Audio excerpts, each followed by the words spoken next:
Blackford. Thank you, Mr. Speaker. 2 weeks ago, the Prime Minister told this House to vote down this deal in the hope of going back to Brussels and negotiating an alternative deal. No such alternative deal exists. Yet last night, she told the House she will go back to Brussels and seek an alternative arrangement. So what is it? Has the Prime Minister inadvertently misled the House, or has his government's incompetence reached a whole new level? Prime Minister. A very simple fact that the right honourable gentleman appears to have omitted in what he's saying is that the deal was brought to the House, and the House of Commons rejected that deal. Therefore, we look to say what can be changed, what can we take back to Brussels, what can we fight for to ensure that the deal can get the support of this House. But I'd also like to take the opportunity. I was going to respond to the right honourable gentleman's point of order last night, but unfortunately, when I looked, he'd left, I think, to go and do a Sky News interview, because I have to say to him,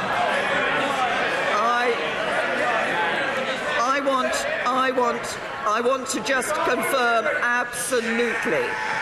absolutely the commitment of this government to the Belfast Good Friday Agreement. And the remarks the right honourable gentleman made last night in relation to that were frankly irresponsible. Ian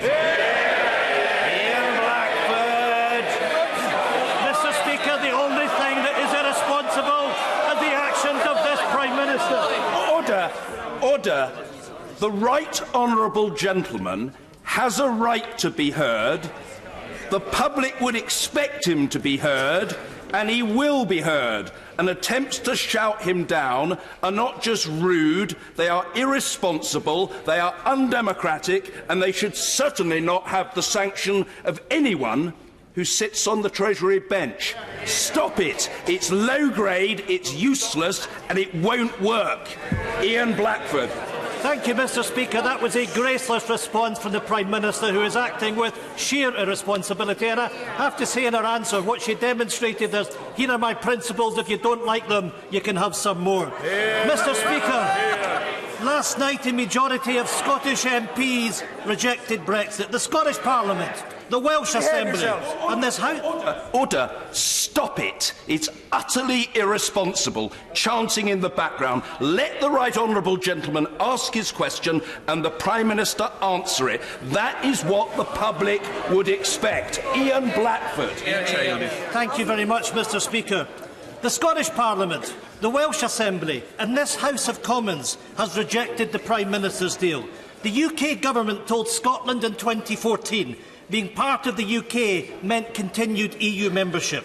The UK Government told us we'd be part of a family of equal nations. Prime Minister, Scotland wants to stay in the EU. We are scunnered by this government ignoring Scotland. Prime Minister, do you accept that you've promised Scotland everything, you've delivered nothing? Prime Minister.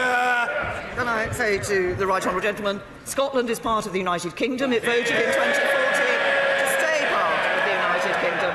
The United Kingdom will be leaving the European Union. But if the right honourable gentleman wants to talk about the impact of Scotland in the future, perhaps he should look at the latest figures that came out just this morning on exports. Over 60% of Scotland's exports go to the rest of the UK. That's more than Scotland's trade with the rest of the world, and over 3 times more than with the rest of the European Union. And yet he represents a party that wants to erect a border between Scotland and England. The biggest threat to the future of Scotland is sitting on those benches.